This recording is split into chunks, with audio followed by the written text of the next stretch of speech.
Cocktail से breed किस उम्र में लेनी चाहिए, फैलो की उम्र क्या होनी चाहिए जब ब्रीड लें, रेड आई की उम्र क्या होनी चाहिए जब ब्रीड लें, चाहे वो इनो हो या लोटिनो हो, तो क्या किस उम्र में ब्रीड लेनी चाहिए, ये बातें। और अर्लियर ब्रीड यानी कि टाइम से पहले अगर ब्रीड आ जाए तो उसके क्या नुकसानात या फायदे हो सकते हैं, आज की इस वीडियो में डिस्कस करेंगे। So hi guys, you are watching my channel Ahsan pets. अस्सलाम वालेकुम, मैं हूं अहसन जफर, कराची पाकिस्तान से। कॉकटेल मेरी पहली मोहब्बत, और आज हम बात कर रहे हैं ब्रीडिंग के बारे में। लेकिन उससे पहले अगर आपने मेरे चैनल को सब्सक्राइब नहीं किया तो फौरी तौर पे सब्सक्राइब कर लीजिए और मेरी इस वीडियो को लाइक कर लीजिए और आने वाली तमाम वीडियोस को लाइक किया करें ताकि आपको तमाम वीडियोस मिलती रहें वक्त के साथ साथ। वरना क्या होता है कि आपको चैनल सजेस्ट करना बंद कर देता है। तो चलिए शुरू करते हैं ग्रे कॉकटेल से। ग्रे कॉकटेल कितनी उम्र में जो है वो ब्रीडिंग के लायक हो जाता है। ग्रे कॉकटेल जो है भाई वो 8 महीने का होने पे ब्रीडिंग के लायक हो जाता है, और ये देखने में भी आया है कि 7-8 महीने में उसने ब्रीड भी किया कई लोगों के पास। हाँ, कुछ केसेस में कुछ ग्रे जो है वो इस तरह भी करते हैं कि लेट ब्रीड करते हैं, तो वो भी कर सकते हैं। अच्छा, अब ग्रे के बाद अगर बात की जाए लोटिनो की यानी कि क्रीम की बात की जाए, देखें क्रीम में रेड आई भी होता है, ब्लैक आई भी होता है, दोनों की एक ही जैसी वैल्यू है। अगर देखा जाए तो ब्लैक आई की ज़्यादा वैल्यू है। क्रीम के अंदर जो ब्लैक आई बर्ड होता है उसकी वैल्यू ज़्यादा होती है रेड आई की बनिस्बत, क्योंकि उसकी ब्लड लाइन बहुत स्ट्रांग होती है। तो लोटिनो ब्लैक आई जो है यानी क्रीम ब्लैक आई जो है वो बहुत जल्दी ब्रीड कर देता है, पहले कर देता है, यानी कि ग्रे के तकरीबन साथ ही बड़ा होता है। 8 महीने 10 महीने का होने पे ब्रीड कर देता है।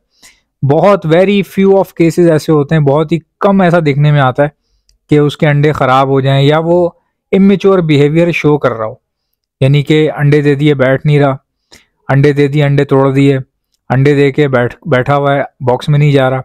तो ये सब केसेस बीच में देखने में बहुत कम देखने में आते हैं। मेरे पास माशाल्लाह से एक बहुत ही खूबसूरत पेयर है फैलो का, बहुत ही आउट क्लास और सबसे महंगा तरीन पेयर मेरे पास वही है। तो वो बेसिकली यंग था, फर्स्ट ब्रीड करना था उसने अभी इस महीने। तो इस महीने क्या किया, मैंने बॉक्स लगा दिया। बॉक्स लगाया तो वो बॉक्स में आना जाना शुरू हो गया। अच्छा, उनकी जो एज है बेसिकली हुआ ये था कि मैंने किसी से लिए थे, तो लेकिन उनकी शक्ल से जो एज पता चल रही है वो यही है कि साल भर के हैं, तकरीबन दोनों साल भर के हैं। फीमेल मेरी अपनी थी, मेरे पास ही बड़ी हुई साल भर की, और मेल जो है वो तकरीबन थोड़ा सा बड़ा होगा फीमेल से। तो मैं आपको बता रहा हूँ कि केसेस क्या क्या होते हैं, किस तरह से आपने निपटना है। अब दोनों रेड आई बर्ड थे, दोनों फैलो थे, तो मैंने ब्रीड पे लगा दिया उनको। अब वो अंडा नीचे, अब आपके केसेस भी देखें साफ हो जाएंगे, जो आपके केसेस आ रहे हैं ना वो आपको क्लियर हो जाएंगे। अब वो क्या करे, पहला अंडा उसने दे दिया नीचे ट्रे के ऊपर, पहला अंडा ट्रे पे दिया, टूट गया, वो खा गई। वो जाहिर सी बात है, जब देते ही टूट गया तो वो खा जाएगी ना, फिर वो उसको खा गए। अब क्या हुआ, दूसरा अंडा भी उसने ट्रे पे दे दिया, वो भी टूट गया, वो भी खा गए। तीसरा अंडा उसने बॉक्स के अंदर दिया, तीसरा अंडा बॉक्स के अंदर दिया, चूंकि वो टूटा नहीं, क्योंकि ट्रे पे देने पे टूट जाता है ना, क्योंकि ट्रे में चल भी रहे हैं, भाग भी रहे हैं, फड़फड़ा भी रहे हैं, तो ट्रे पे टूट जाता है। लेकिन जो तीसरा अंडा उसने बॉक्स के अंदर दिया वो अंडा, अब आपने गौर से सुनना है, इसमें आपके केसेस भी हल हो जाएंगे सारे के सारे, इसलिए मैं आपको बार बार तवज्जो दिलवा रहा हूँ इस वीडियो के ऊपर। तो तीसरा अंडा जो उसने बॉक्स में दिया, इस बार वो अंडा टूटा नहीं, तो उन्होंने खाया भी नहीं उसको, लेकिन उस पर बैठे भी नहीं भाई। अब इतनी कॉम्प्लिकेशंस देख के मेरा दिमाग घूम गया और मेरा तो एक्सपीरियंस ही आउट हो गया सारा का सारा। फिर मैंने, हमारे एक बहुत अच्छे दोस्त हैं जहीर भाई, उनको मैंने फ़ोन किया, वॉइस किया मैंने उनको। जहीर भाई हैं, वसीम भाई हैं, इन दोनों को मैंने वॉइस किया। मैंने कहा यार ऐसे से हुआ है, तो इस तरह ब्रीड ली है मैंने और इस तरह से हुआ है। तो कहने लगे हिस्ट्री बताओ, पेयर कितना बड़ा है, क्या उम्र है। मैंने कहा फर्स्ट ब्रीड है और समझो पट्ठों से तैयार हुए मैं। तो मुझे जहीर भाई ने बताया और वसीम भाई ने भी बताया कि देखो, जब आपके पास क्या होता है कि पहला तैयार होता है ना पहले ब्रीड के लिए, खासकर फैलो जो है ये टाइम लेता है। दोनों रेड आई बर्ड है और फैलो ज़रा नाजुक होता है। फैलो की ब्रीड जो होती है ना उसको समझा ही जाता है कि बहुत ही समझ लें कि तवज्जो देने वाली ब्रीड होती है वो। उनकी एज पूरी होनी चाहिए, उनकी बैलेंस डाइट होनी चाहिए, डाइट अच्छी हो उनकी, उनका बॉक्स अच्छा हो, बड़ा बॉक्स हो उनका लगा हुआ, और उनकी एज जो है वो मैक्स होनी चाहिए, मैक्सिमम। तो ये चीज़ें जो हैं वो मैटर करती हैं, 100% मैटर करती हैं। तो पहला क्लच था, मैं तो परेशान हो गया, मैंने बोला यार ये क्या चक्कर है। तो पता ये चला कि भाई अभी मैंने बॉक्स निकालना है, यानी कि उन्होंने बताया कि आप इसका बॉक्स निकाल दो, खिलाओ पिलाओ, रेस्ट दो, अभी इनको एज पूरी करने दो, खास करके फीमेल को। तो अभी इमेच्योर बिहेवियर है इनका, बॉक्स में आ रहे हैं जा रहे हैं, आ रहे हैं जा रहे हैं, बैठ नहीं रहे, ठीक है, अंडा बाहर दे दिया, तो ये इमेच्योर बिहेवियर है, इससे डरना नहीं है, परेशान नहीं होना। अभी इनको let them do whatever they want to do, आप उनको करने दें जो वो कर रहे हैं, उससे परेशान नहीं होना। आपने खिलाई पिलाई दबा के टाइट रखें, बॉक्स पहली फुर्सत में निकाल दो, वरना ये क्रॉस करते रहेंगे, अंडे देते रहेंगे, खराब होते रहेंगे और इनकी अपनी सेहत भी खराब होगी इससे।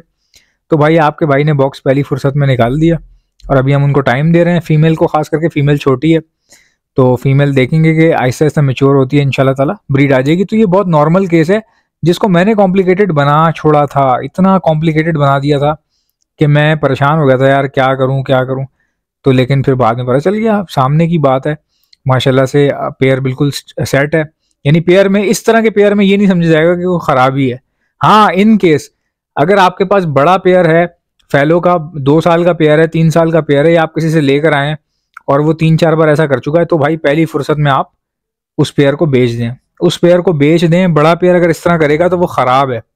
अब बात की जाए इनो की, अगर मिसाल के तौर पे इनो है, उससे उसके ब्रीड कब लेनी चाहिए? देखें, कोशिश करें कि इनो अगर आपका 18 महीने का हो या 14 महीने, कम से कम भी 14 महीने का हो तो ठीक है, फिर वो ब्रीड आसानी से आ जाती है उसकी।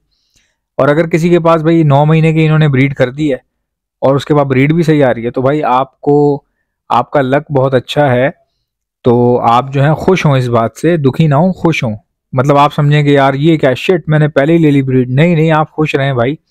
तो कुछ लोगों के पास आ जाती है इनो की ब्रीड अच्छी वक्त से पहले, और वो लोग जो परेशान हो रहे होते हैं कि हमारा इनो अंडों पे नहीं बैठ रहा, बार बार अंदर बाहर जा रहा है, तो हो सकता है उसकी एज कंप्लीट ना हो या उस लेवल की ना हो जिस लेवल की होनी चाहिए। इसीलिए कहते हैं भाई, कॉकटेल सोच समझ के देख के लेना चाहिए। किसी ऐसे बंदे से लें जिसकी पेयर की कोई हिस्ट्री तो हो, पता तो हो कि कितना बड़ा है, क्या इसकी एज है, क्या मामलात हैं इसके पीछे। देखिए, अंधाधुंध ब्रीडिंग तो गधे के पास भी आ जाती है। कोई ऐसा बंदा हो जिसको ऊंच नीच पता ही ना हो कॉकटेल की, फिर भी ब्रीड आ रही होती है। ब्रीड ले यार, breed is not a rocket science यार। ब्रीड जो है ना, कोई इतनी बड़ी बात नहीं है। ब्रीड तो आप लेके डालें 50 पेयर, उसमें से 40 ब्रीड पे आ जाएंगे, उसमें से 40 से 45 ब्रीड पे आ जाएंगे, कोई आपको तंग नहीं करेगा उनमें से। बस सिवा इक्का दुक्का पेयर आपको तंग करे तो करे, वरना वो भी नहीं करता। तो breed is not a rocket science. आप इसको, ब्रीडिंग को इतनी बड़ी जो है ना मसला ना बनाए, ब्रीड तो आ जाती है। बात ये होती है पेयर की हिस्ट्री, जिससे ले रहे हैं वो बंदा, उसको पता है पेयर की हिस्ट्री क्या है, या पट्ठे लेकर आया था, क्या लेकर आया था, उसके सामने जवान हुए हैं नहीं हुए हैं, क्या चक्कर है क्या नहीं है, ये तमाम बातें भाई पता होनी चाहिए, ताकि आपको ब्रीडिंग में प्रॉपर तरीके से आसानी हो जाए। इसीलिए कहते हैं खरीदो उससे जिस जिस पर आपको भरोसा हो, जिससे आप आंखें बंद करके ले सको। अब मेरे पास लोग आते हैं ना, तो मुझसे किस तरह खरीदते हैं, एहसन भाई ये पैसे रहे, मैं बोलता हूँ ये रहा पिंजरा, निकाल लो। वो कहते हैं नहीं छोड़ो, आप निकाल के दो, ये पैसे ले लो। आप अपने, अगर आपका दिल मुतमईन हो ना जिस पेयर से, वो पेयर निकाल के दो हमें। तो फिर जाहिर सी बात है, जब कोई इतना भरोसा कर रहा हो, इतना मोहब्बत कर रहा हो, तो उसको अच्छी चीजें निकाल के दी जाती है ना, कोई गलत चीज तो नहीं निकाल के दी जाती। लेकिन भाई अनफॉर्चुनेटली हमारे यहाँ बहुत सारे लोग हैं, हर बंदा एक तरह का नहीं होता। अगर हम चीज़ देख कर देते हैं, मैं तो नुकसान भी उठा लेता हूँ, अल्लाह का शुक्र है, मेरे पास कोई चीज़ ख़राब निकल आती है, मैं खुद रख लेता हूँ अपने पास। लेकिन बाकी लोग इस तरह नहीं करते। अगर आपको कॉकटेल खरीदने हैं या कॉकटेल बेचने हैं, खरीदने होंगे तब भी मैं दिला दूंगा, बेचने हैं तो मैं खरीद लूंगा आपसे। तो राब्ता करने का तरीका क्या है, मेरा व्हाट्सएप का नंबर है, आपने मुझे सिर्फ व्हाट्सएप पे राब्ता करना है, मैसेज छोड़ना है। मेरा व्हाट्सएप का नंबर है 0327231040। ये मेरा व्हाट्सएप का नंबर है। कॉकटेल चाहिए, कुछ भी चाहिए, आप मुझसे राब्ता कर लें। इंशाल्लाह मिलते हैं नेक्स्ट वीडियो में, इजाज़त दीजिएगा, अल्लाह हाफ़िज़।